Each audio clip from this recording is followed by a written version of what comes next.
Welcome everyone to our webinar series, Building Attractors that Wrangle Leads. Today's session is all about maximizing your lead generation through attractors.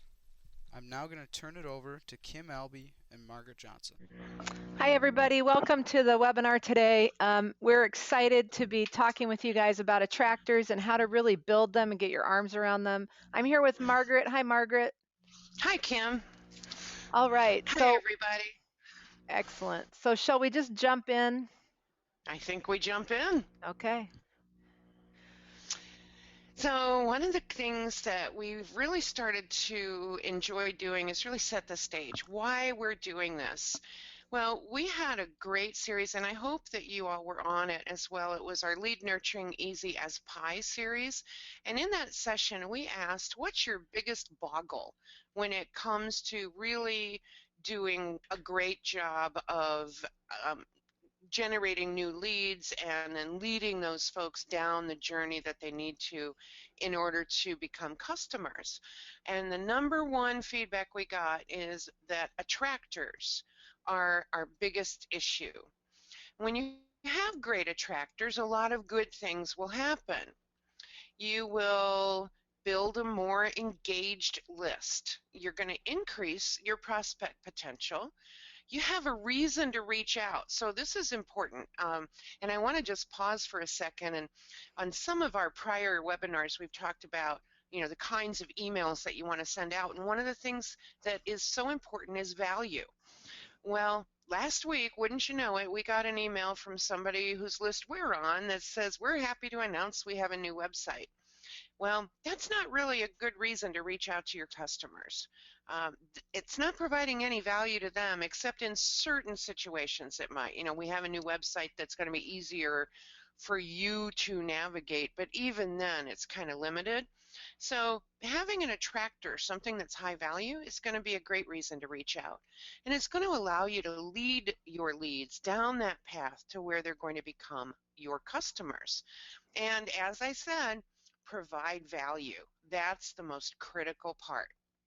Right, and I'll just jump in and say the value you want to provide is, I think a really good question to ask yourself is, where is your attention? Is your attention on you, or is your attention on providing value for your leads? Because if it's on providing value for your leads, you likely wouldn't ever send an email saying, hey, we have a new website. Aren't we cool? You wouldn't do it because, your leads really don't probably care that you have a new website. They're going to care that maybe things are easier to access when they go to your website to get the valuable content that you're going to provide them. But just the fact that you've got one, who cares, right? So I think the question, Margaret, is where's your attention? Is it on providing the value and on your leads, or is it on yourself? Because, most people, we're just self-centered. We think because it's important to us, it must be important to everybody, right? Exactly. So, That's a great point. And one of my favorite things to say is that you get to sell without selling.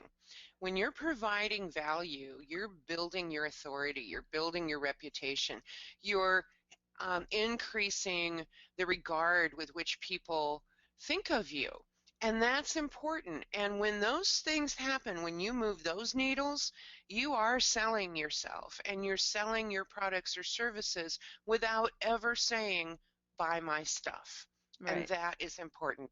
Very, very important, because people will tune out sales pitches. Yeah.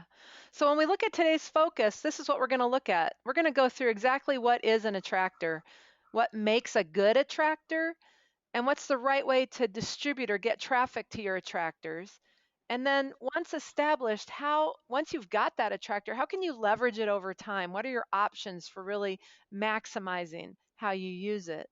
And then we're also going to touch on throughout our conversation, it's going to be sprinkled in, how you can use an attractor to generate new leads, to get new leads, because that's going to be and that's going to be, a really important point. And I will tell you, we were going to show you some stunning statistics about why attractors are important. Okay. So stay tuned, because it's pretty cool. So let's talk for a second about what exactly is an attractor. Well, an attractor is any kind of content that is perceived as relevant by your target audience. and it's valuable enough that they're willing to give their email address and maybe more information in order to receive it. You might have also heard them called lead magnets, and they can be a variety of things, and we'll get into that in a moment. Attractors are typically free, though I say be cautious about using that term because some folks have suggested that in the world of Google, anything that requires an exchange, whether it's money or an email address, isn't actually free. So just be cautious about free, but you typically would not charge someone to receive an attractor. And here's an important point. An attractor is not an offer or a call to action. In fact, an attractor is the thing that is the gateway to it is an offer or a call to action. But don't confuse an offer or call to action with an attractor. They Yeah. are different. The And content is Kim, the meat. exactly. It's the meat of what it is they want. It's what they want once they give you their email. It's what that value is that they're going to sink their teeth into. Mm-hmm. All right, let's look at what makes a good attractor. Well, before we're going to talk about what makes a good attractor, but here's all the possibilities for an attractor. You've got webinars, and you're on ours, right? We've got white papers, ebooks, assessments, checklists, research reports, surveys, quick start guides, cheat sheets, how-to guides. You could do lists of things, the top whatever list, videos, presentations, trials or samples, consultations, contests, downloadable PDFs. There's just a variety of things that you can use, and we're going to show you with some examples of how those things work. We have Wait a used, minute. yeah, Wait a minute, Kim. what, I what, see something that's not on this list. what? I don't see anywhere where it says subscribe to our newsletter. Why isn't that on this list? Yeah, it's not on the list because that's not an attractor, right? Oh, I walked you right into that, didn't I? You did. It's not an attractor, guys. Subscribe to our newsletter is a call to action for sure, but we're going to show you why if that's all you've got, if all you have is subscribe to our newsletter or subscribe to our blog, you're going to end up with very low subscription based on what you could do if you were really mastering attractors. Okay, so we're going to show you those numbers. Okay, so give me some examples. Let's talk them through, Margaret. Well, sure. So these are some attractors that we have come up with. So we have our scoops, the 3 scoops that we have out at the moment. When Batch and Blast is okay is just released, and I believe you may have a link to it or you will receive one after this session. But these are downloadable, well-formatted, nicely put together PDF documents that people can download. And we also have an ebook, The Top 5 Reasons that Marketing Automations Fail, marketing automation implementations fail. And that is another well-formatted PDF. But that's not the only kind of example we have. What else Right. do we have, Kim? We've also got webinars, and for those of you who have been on a few of our webinars and aren't new to us, in February, we had a whole social media series of webinars that are things like, hey, did you know there's no such thing as social media? There isn't. If you think of everything all lumped together as social media, you're missing the boat. So we had a whole discussion about that and how engaging people on social media, mostly they're not going to engage back with you. So how do you take those lurkers that are out there and turn them into leads? So we've done a variety of content in webinars, and we'll show you the statistics of what we've done just this year in webinars and why webinars are a really good format for you if you've got something to say, if you can if you want to be a thought leader in your industry, if you really have some good information for your industry, webinars can be a great way to distribute that information. And webinars are super good for B2B, certainly. They might be less good for B2C. So don't think that we're stuck on the webinars idea. We're just showing you something that's worked. Exactly. So, hey, Margaret, how on earth do you know what's relevant? A lot of times I feel like, in certain cases when we're talking, we sit there and go, okay, what do we think, right? But I also Mm-hmm. know that our customers sometimes think that they know exactly what customers want and they never ask, right? Yeah, so consulting a psychic? Mm, No. How about intuition? No, not so much. Maybe a gut feeling? I'm going to say maybe not. Here's the real answer. We test and we use buyer personas. Now, Right. we've talked about buyer personas before, and we'll talk about them again just briefly in a moment. But the first thing I want to go to is the testing idea. And again, if you were on the Lead Nurturing Easy as Pie series, you definitely heard us talk about starting out with a broadcast email. And when we start out with a broadcast email, it's got 3 to 5 topics in it that people can click on. So actions that people can take, right? And now this happens to be a screenshot of a broadcast email that we did a few months back. And as you can see, it's got a WordPress topic, it's got a tip, it's got some information about upcoming webinars, it has a scoop in it. And what we're doing here is we're essentially allowing people to self-select on the topics that are relevant to them. And I'm calling those click votes. I mean, you've heard the term that when a retail establishment, gets on the bad side of Yelp or something, and people vote with their feet or they vote with their wallets. Well, in our world, the world that we're talking about today, people vote with their clicks. And that's really what we're looking for here. So let's present a variety of topics and see what gets interest.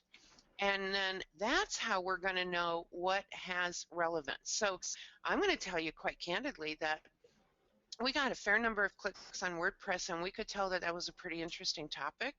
We did not get very much interest in this tip video, which absolutely crushed Kim because she spent time putting that together, and it's really quite good. But we didn't get a lot of clicks on that. So putting that kind of information into an email is something we're not going to do much of in the future because it's just not getting the response that we need in order to justify the time investment to do the creation, right? But this WordPress thing got some clicks, the Scoop got a ton of clicks, and our webinars got a ton of clicks. So what did that tell us? It told us that there's some relevance in the WordPress topic within our audience.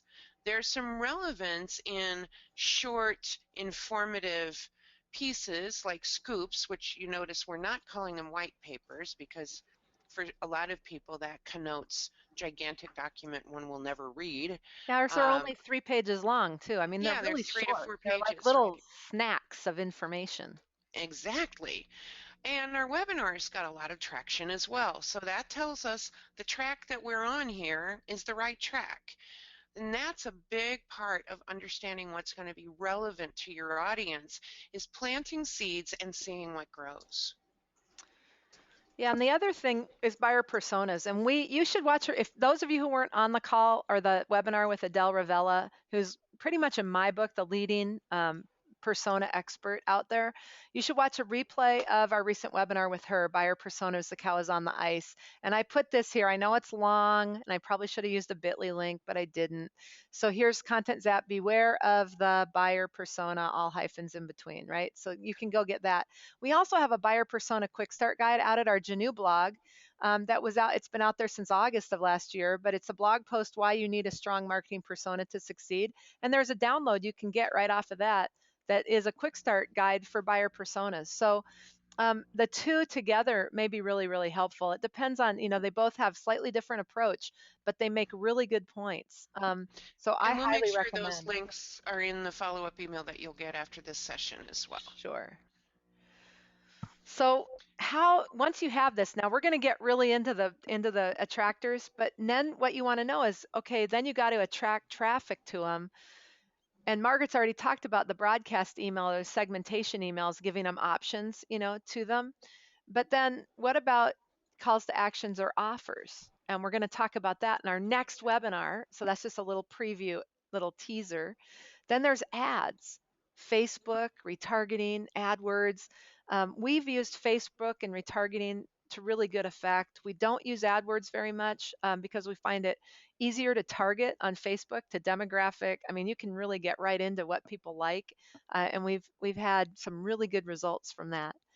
And then social media posts. You have LinkedIn groups and LinkedIn. We've tried advertising on LinkedIn, but we haven't gotten a lot of clicks on that. But we have been able to do blog posts, and we've been able to do group announcements, things like that that end up really helping in a lot of ways. But here's the thing, and what is it, Margaret, that we always want to know about attractors? We always want to know how they're performing.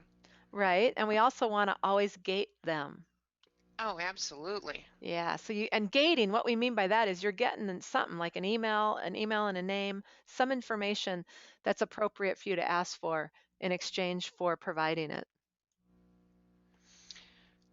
Kim, can we go back just a moment to the broadcast email slide there, because we had a question come in that I just want to address before it escapes us. The question was, so this broadcast email, was there a lead-in paragraph? Absolutely, there was a lead-in paragraph. We just cut the offers part, if you will, out of the email and put it on this screen. But there was a lead-in paragraph that at the time we sent it was, start 2015 off right. Here's some great thoughts. And the response to it was just really tremendous. And we also got a question about, did we test positioning of the offers or switching the order of the offers? We did not. And we And you probably could, will, but we did not in this particular case. right? And you could too. I mean, it's Yeah. really interesting. I mean, I'll talk about that for just a bit because it's wild for me to think about, this middle one. Oops, dang it. This middle one got very little clicks, but this down here in the middle and the webinars down here at the bottom, they got a lot of clicks. We also got a lot on our very first, right? Then I think about one of our customers, Pierpont Technical Community College. They ran a big regular email sign up for our classes, and down in the very bottom corner, lower right, out of all this huge email with all these different options, down in the lower right, they put a sewing class in, and it had the second most clicked links, like the second most links clicked. So it's like, I think positioning is fascinating in terms of what works and what you'll see with your audience if you should test it. So I'm in favor of the testing. And stop there for just a second too. Where?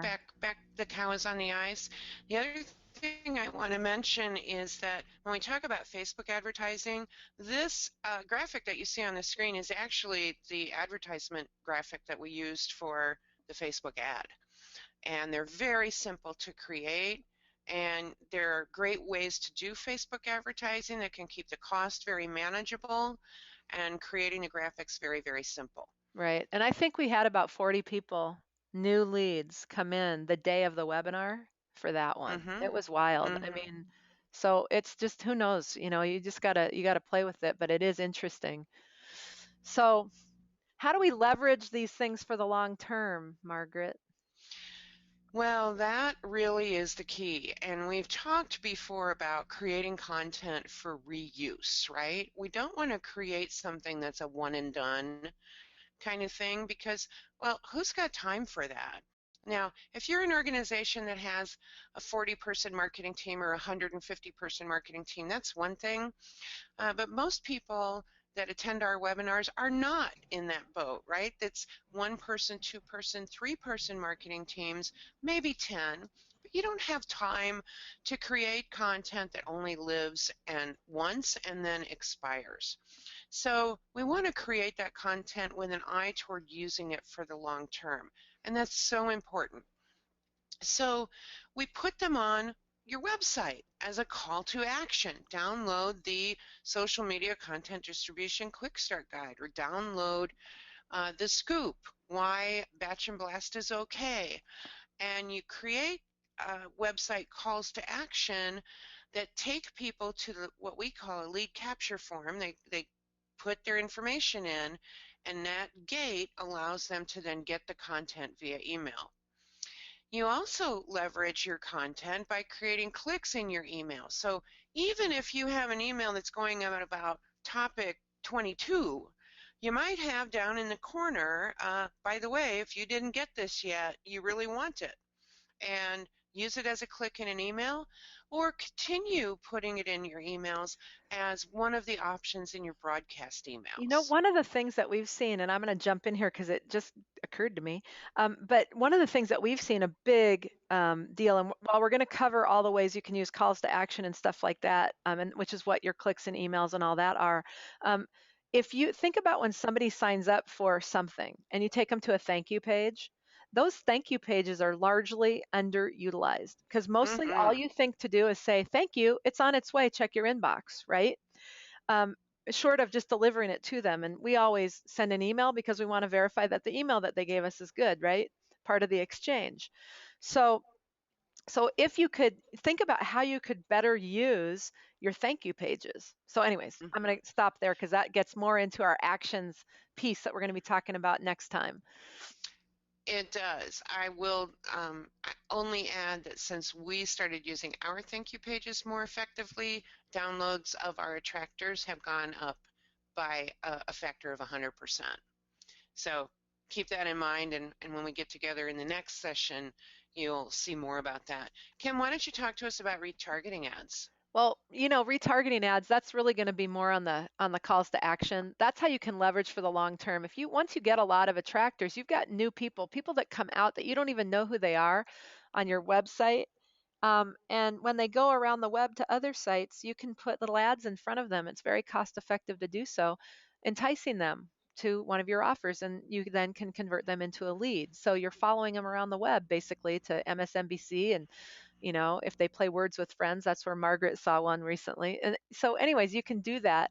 Again, it's just a way that you can leverage your attractors for the long haul. So, how you can reuse them and use them over again and in different circumstances and that sort of thing. Exactly. And then another way to leverage content for the long term, and this is really important, is to use that content as a trigger for nurturing sequences, but you can also use it as something within your nurturing sequences. So, for example, we have, as you saw before, the first scoop, the single biggest reason your emails aren't being read. We have the second scoop, which is I Lister listening. thank you, email marketing list or listening. And now we have the third scoop, when batch and blast is okay. Well, each one of those has a nurturing sequence associated with it.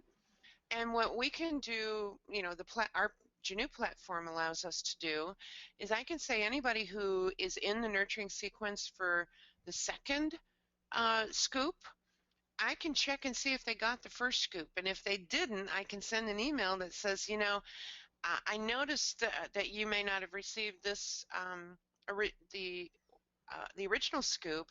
Why don't you go get that? And just doing that has increased traffic substantially. So again, I mean, you're hearing it straight from the people that are actually doing this. And Right. and you're learning from our experience, so you can actually leverage a piece of content, whether it's a video, whether it's a survey. It might be the report that you generate as a result of doing a survey. You can leverage that content time and time and time again to continue to extend. Right. Now And then check you can this out. go ahead. You can repurpose. So I'm sorry, Margaret. I got so excited about what you were saying. I was like, well, yeah, but and then you can repurpose for social content distribution. And this is really exciting. We have a quick start guide on this. I got to tell you, there's not been a lot of downloads on it. I don't think people are really, you're all are really thinking about it, but oh my goodness, what you can do, think about building a wider content footprint. It will help you with your search engine optimization. Imagine if you had more spots on the search engine results page. They're not going to give you multiple spots for the same site, but if you have stuff out on YouTube and you've got things at Scribd, PDFs that you load there, or at Issue, or you have audio uploaded into SoundCloud, or even a podcast channel. What happens is people go searching your social content platforms for content on subjects they care about. People find you. It builds a wider content footprint beyond just your site or blog, and it works for you even over years. So the example that some of you have heard, I'm sure, is our podcast channel created 5 years ago. I published to it for about, I don't know, 6 months, and then it just kind of fell. It just fell by the wayside, right? Because we got so busy doing other things. We revived it in February, and we post all of our audio there for our webinars, or for most of our webinars. And the when I went in to log in to see if it even still existed, it took me right to a metrics page. And in January, we had 122 listens of content that was 5 years old in January. So this content works for you years and years and years. If it's relevant and it's valuable content, it's going to work for you. So think about beyond that. And we do have this download. Of course, we didn't give you any link to it, so you'll just have to guess where it is. But if you're interested, we've got it. But at any rate, that's the stuff you need to think about for your attractors. Now, we're going to do one more really quick thing about it, which is, Margaret, this is for you. Don't miss the mark. But then we're going to get right into, we're going to be brainstorming exactly some attractors and things like that, so you can see this whole process. And then we're going to work with some of you on exactly what your issues are, and maybe cause some breakthroughs for you so that you're on your road with them. So, Exactly. but don't So miss the mark. don't miss the mark. Exactly. Because the important thing to remember is that attractors are not sales brochures, they're not announcements, they're not corporate bios, and they're not in your face. I put it in quotes so you say it with the accent. They're not in your face. And by that I mean they're not buy my stuff, buy my stuff, buy my services, buy my stuff. They are, again, high value in the eyes of your audience. You're providing something that cements your position as a thought leader, or as a person who's got their best interests at heart, not someone who's just trying to get them to buy. And the other thing I want to say is that having no follow-up plan is a wasted attractor. Now, what do I mean by that? Well, when you write an attractor, it's important to understand how meaningful it's going to be to you, as well as how meaningful it is to your audience.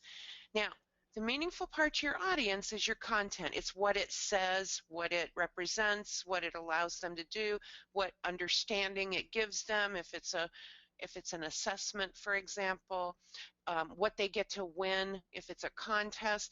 That's the value to them. But what's the value to you? This is what you must understand, because I'll tell you what, if you don't understand it, then you're just throwing sketty up against the wall. You know what I mean? So what does it mean to you? Does it tell you that a lead is interested in learning more about something? Does it tell you that they might be a potential buyer of a particular product or service? Does it tell you how to talk to them the next time? Does it tell you what their interests are? Does it help you map their journey with them to the point at which they'll become a customer? Right. I hope that makes sense. And Kim, do you want to add anything to that? Yeah, I mean, we've got a whole content pathways download that walks you right through how you can really look at, based on where someone is in their buyer's journey, what are the things that they're most interested in figuring out at that point.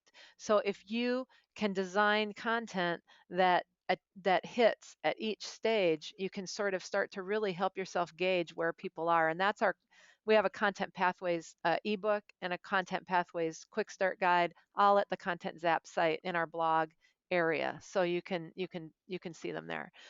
But here's the thing, you really do want to master how to build these attractors, and here's why. Our scoops have approximately, and this is just this year, 200 new leads, right? Our webinars, approximately 1,473 new leads, and that's just since February. Okay. Approximately an exact number. I love it. I know, approximately. And Approximately the same. ebooks and quick start guides, approximately 150 just from those things. That's just this year. Now, okay, think about that. So we've kind of aggregated a bit, but think about that and then look at how many blog subscribers. So if all we had was Yeah, subscribe to our yeah, yeah. newsletter or blog subscribers, look at the difference. You guys want to master this. You want to build attractors. So Mm-hmm. that leads us right into our next our next deal, which is, hey, let's do some brainstorming, Margaret. Okay, Kim, let's do some brainstorming. What are we going to So, brainstorm on first? okay, let's just take a professional service organization that wants to be perceived as a thought leader. What could they do? What are some ideas? What could be Well, some you know, attractors? some of my background is in professional services, specifically in the technology industry. And some of the things that we did is, we might offer assessments, find out, let us do a health check on your SharePoint implementation, or let us assess where you stand against your peers in the industry in terms of your maturity. Maturity models are a great thing for professional services organization to go after and try to assess Right. with customers. White papers that offer a point of view that may not be the typical point of view, or arguing. This is one that I use to great result. Every now and again I'd read a Gartner article about some piece of technology, and I'd write something that said why Gartner maybe missed the mark here. And Right. people wanted to hear it because it was contrary to the stuff that they were getting in other ways.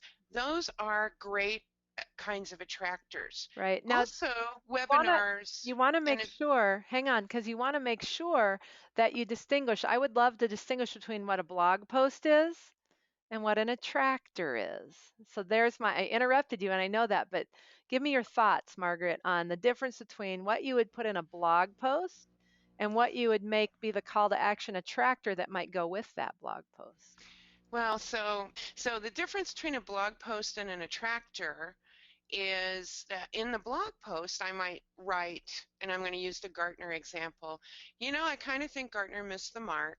Here's what Gartner said, and I'm thinking this is wrong, and I'm thinking it's wrong because of here. But if you really want to get in depth about a different perspective on this, here is the link to download my paper, or here is the quick video I did about it, or here is more information, or go look at this other thing. Right. Or So how about here's a checklist that you can use to assess your own situation to see if Gartner's assessment is accurate for your organization.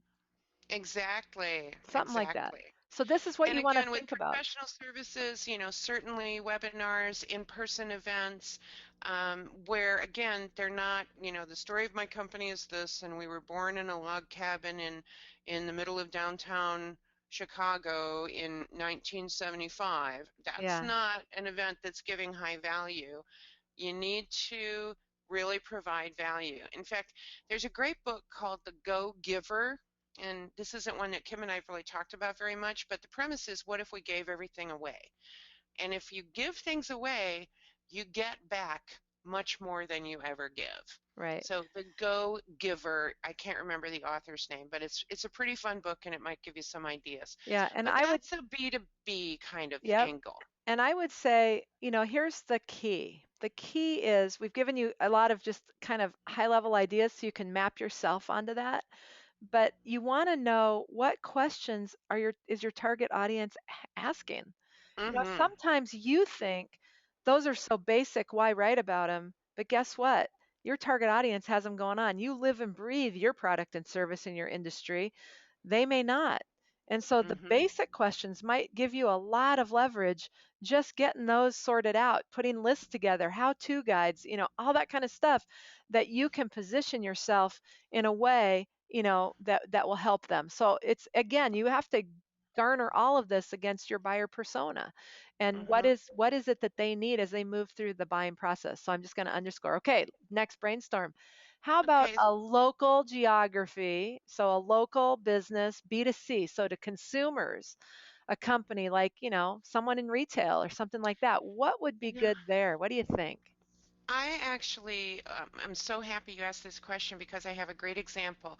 So, everybody, you should be able to raise your hands. And what I'm going to ask you is to raise your hand if you've been to Lowe's, Home Depot, or Menards in the last 2 weeks. Or if anybody in your household has been to Lowe's, Home Depot, or Menards in the last 2 weeks. Just raise your hand in the panel there. Oh, cool. Yep, I'm seeing some hands go up. And so now let me ask you this. How many of you have been to your local hardware store in the last 2 weeks? The little tiny guys struggling to make it still. Oh, somebody's flashing. Okay, good. They're flashing their hand, I should say. We don't get flashing on the screen here. So that's excellent. Well, a friend of mine has just, thank you all very much. You can put your hands down now. I really appreciate that. And thank you for supporting local business. Because you know, local business, the shop local thing that American Express has done. Oh, and speaking of which, talk about an attractor, American Express and Shop Small. Oh my heavens, that's been a miracle for small business, but it's been a huge miracle for American Express. Think about that, right? So a friend of mine is taking over the local hardware store in the little suburb in which I live. And it's a hardware store that's been there for 105 years. And there's a Menards being built in the neighborhood, and there's already a Lowe's and a Home Depot. And the question that he's confronted with is how am I going to continue to make my small hardware store relevant in the age of these big box stores and the convenience of going one place and getting your paint and your lumber and your nails and your foam and all of that stuff. Well, so just again, in the spirit of giving you ideas, what he's starting to focus on are things that are relevant to the neighbors. So he's doing some surveys, asking questions on Facebook of people in the neighborhood. He's using his personal local network to build the store's local network. And what he's finding is that in our particular area, a lot of people have chickens in their backyards. And a lot of other people are super interested in sustainable gardening. So he is actually coming up with classes in sustainable gardening techniques, and classes are having chicken experts come in and speak about chickens, and they're coming right into the store into a room that he's now made into a little conference area. And he doesn't sell chickens, but he's making sure that he sells the stuff that supports the people that have chickens so that they'll be more likely to buy their chicken feed or whatever it is from him. I don't have chickens, right? But now while they're there, they're also going to pick up their nails and maybe they'll get a gallon of paint and maybe they'll do some other things. And he's continuing to build his relevance. So we had a couple of, I'm going to call them corner stores, register for this session. And when I think about, you know, the corner country store and how they continue to be relevant, to me it turns into recipes and cooking contests and making sure that you have specialty ingredients that are super interesting to people. And then maybe making sure that there's an area or a way that people can visit together while they're in the store. So think about those kinds of things as attractors, right? So recipe contests, chicken farming classes, sustainable gardening classes. And again, this is again the B2C type thing. If you're in the skincare business, there's a place again in my little suburb that does honey-based skin stuff. They do like facials, you know, free facials for new moms and that kind of thing. So just think outside the box a bit about how you can create value that makes you continue to be relevant. And Right. I know I'm pretty passionate about that. I didn't mean to go on that long, but that was kind of fun. So thanks for bearing with Right. me. And There again, was thanks for also everybody for shopping local.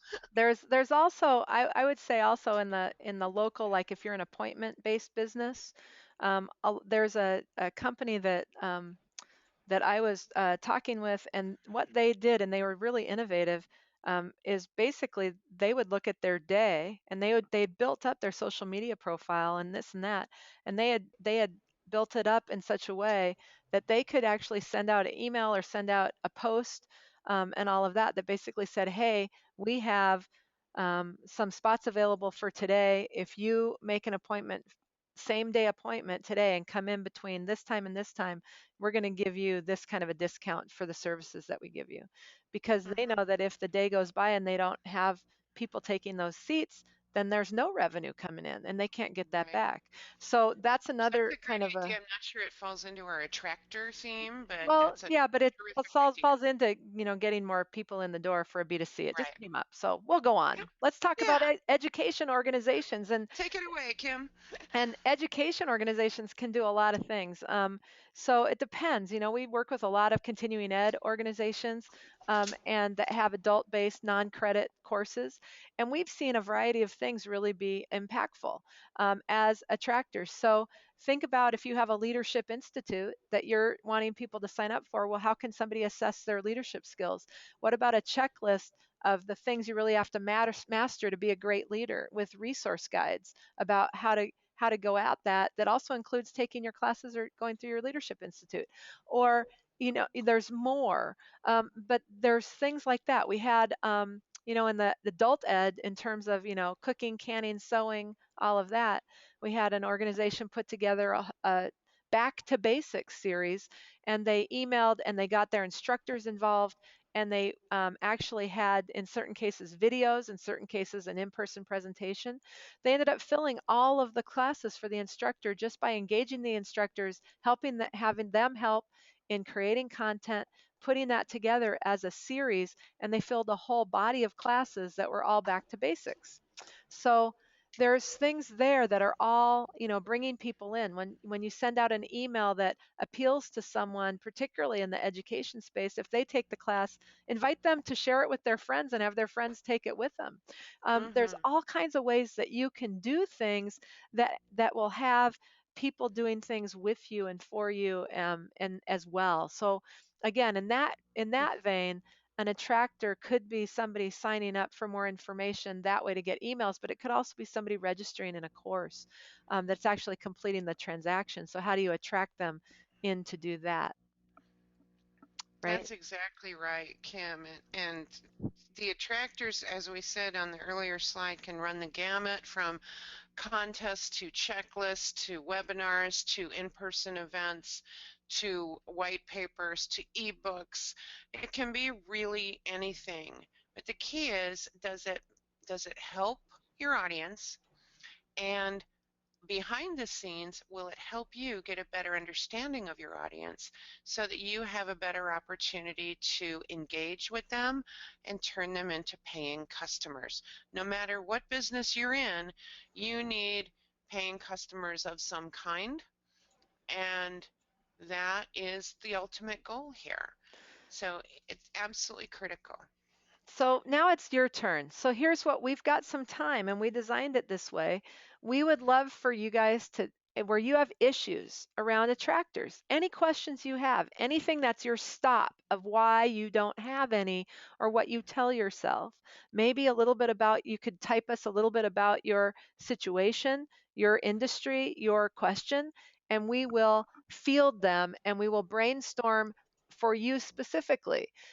So you don't have to be in a conversation with us, because I know people, public speaking is something that people hate more than death, or fear more than death. So just type your questions in and let's brainstorm a bit for you, and really have you move down the road about what would be an effective attractor that you could use in your marketing, something that will jog some ideas for you or help you. So go to your control panel, type in your question. What's your biggest issue? Is it the headline? Is it, what should I do? Should I do a webinar? Should I do a, a video? Should I do, a transcript of the video and gate that? Should I do, what do you have questions about? So go and type in your question.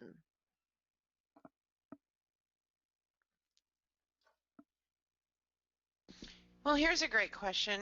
What are attractors for getting traffic at a large industry trade show? Everybody has collateral, some have gimmicks. What pre-show stuff works? That's a really great question. And thanks for tossing that out Yeah, there. I think so too. I think, if you know your target audience, there have sometimes one of them can be, you can get all the gimmick stuff, and quite frankly, when I used to attend trade shows, and I don't know if you did this, Margaret, or not, I just go throw my card everywhere because I wanted the free T-shirt and the Mm. coffee mug and the, you know what I mean, just because it was I've been fun to to just trade get the shows where goods. I took a whole empty suitcase just to bring back the swag. So yeah. Right. And yet they're no good, right? So So the thing that you want is you want to know who are the leads that are really the interested leads when you're at a trade show, and what's going to put people to the next stage. So, it could be that you take all of the emails that you get from a trade show, and you have a way to follow up so you can garner out the ones that were just there for the swag versus who's actually interested. And you Wait, might want to use the opportunity to ask them what is important to them. What do they struggle with? What are their big questions? If you're at an industry trade show, you have a whole audience that you can actually do um, some really good questions around too. um, now I think the question though was more about driving traffic mhm, to the trade show, not dealing with people who drop their cards after the trade show. And so I would offer that, attractors could be actually, if you could write a getting the most out of this trade show guide, could be a really interesting one for you to use. There could be something, I mean, I'm seeing a lot of trade show booths where they're actually doing in-booth presentations. So creating that presentation list ahead of time and marketing that out to the group would be a big one as well. So I think there's a lot to think about there. Um, Trade shows, you say trade show, I immediately get a backache and my feet start hurting. So I'm maybe not as sharp on that one as I could be, but again, I think helping guide people through the trade show so they get value, doing in-booth presentations and marketing the heck out of those could be super interesting as well. I'm right, hoping that that's helping, and if it's not, let me know and we'll come back to you after the session. right. We've And got I some know more. we've got some other questions that have come in, so go ahead, Yep. Kim. So I am the sole marketing person for a community college with many different programs. My biggest problem, and I understand this one so good, so well, my biggest problem is compiling the info to use as attractors. I am not an expert in each of these subjects. Right, you're not. So how do you get that information? Enroll your instructors. Do you have instructors that would be willing to provide you some of their expertise?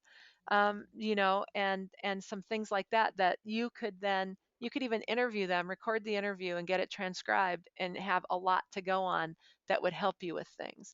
And then if it's depending on the kind of class that it is there some sort of list that you could provide that would help people better understand that subject? Or is there a download that they could have that would just be a little quick start guide, but boy, is it going to go in depth in the class.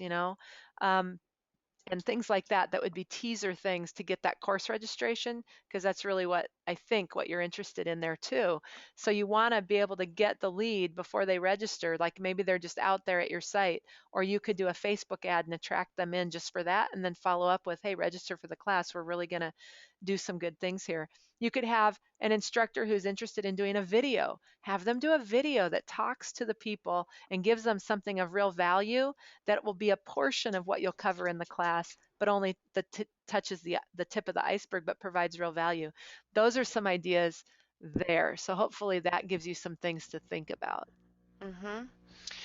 We've gotten a couple of questions along the same vein, so I wanna come on to this one here with this specific question. In a broadcast email, is it better to have the links to various attractors, or is it better to have a short email and drive them to a landing page? You want to take that one, Kim? Yeah, I think you could have links to the different attractors right from your email. If you link them to if you have a short email saying, hey, we have a whole bunch of stuff for you, click here to find out. You could do Mm, that, but now you're not going to, I don't think, I would test it. I don't think you're going to get the click throughs that you would if you just let them see what their options are in the email and click through to it, if I'm understanding your question right. And when you click through, yes, they're going to land at a landing page because you got to you want them to opt in. So even though when we send emails, even though we know who you are, we go to a landing page and we may pre-fill the form, or we may have you enter from scratch your information. And why is because every time we send an email out, guess what happens? I bet it gets forwarded. They do. They get forwarded. So if you took them right to the thing, you'd think that that person downloaded it like 80 times, right? If they forwarded it out everywhere. So you want to use it that way. So I hope that clarifies and answers that question. Yeah, and I want to tie that back to the earlier question too, which is, do you consider it a best practice to do like an image and a short paragraph? Um, or, making the lead-in paragraph brief, is that a good idea? And I'm going to say, absolutely, it's a good idea. When it's short, with a click for more kind of option, then your readability is very good because people tend to scan through the email for value. So your readability is good. And if it's very readable and relevant, then your clicks are going to be the votes that your audience gives you to tell you how relevant you've been. Yeah, So I think that's really important. yes. And I would say, here's a good one for you. Ready, Margaret? Sure. How do you attract surgeons? I'm gonna say something really smart. I would say need surgery. No, but how I'd would have you to know more about that situation before I exactly? could really answer that. Do we do we have a surgeon membership site that we're trying to attract people to? Are we so help me understand why we're trying to attract surgeons, and we can maybe help you brainstorm how to get it done. Right. But But I'm I going to would have a tough time answering that the way it's written. I'm right, and sorry. I would wonder if you want to attract the surgeon or do you want to attract their office manager or their assistant? You know what I mean? Mhm. Like, who is it? Is a surgeon too busy, or do you have to get right to them, or is there another one? And then I would say, do buyer persona research.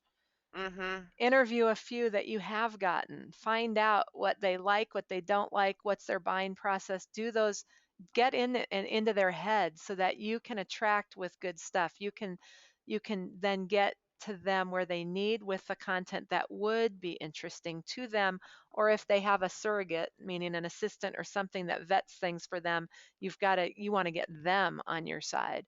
So i Mhm. would i would want to understand a lot more, and I would start out with full, with buyer persona analysis and really start to get in their head and find out what is it that's going to make a difference and why for your market and your audience. So that's what I would say about that for my end. Um, Good. oh, Um, Somebody's asking how we end the WordPress example. And so with the WordPress, I'm not sure if I'm going to answer this correctly or not. The WordPress was in the broadcast email. When somebody clicked on the link, they got enrolled in a nurturing sequence that provided them with more information about WordPress. Nothing about why we wanted to talk to them about WordPress, but we have a WordPress, the GNU plugin for WordPress, which is pretty phenomenal, I gotta say. Um, so they wanted, but when they clicked, what we talked about were here are some of the challenges we see people with WordPress experiencing. Are you experiencing these kind of challenges too? And that was a series of emails that went out. And as a result of those emails, then people would come back to us and say, okay, yeah, I'm experiencing these problems.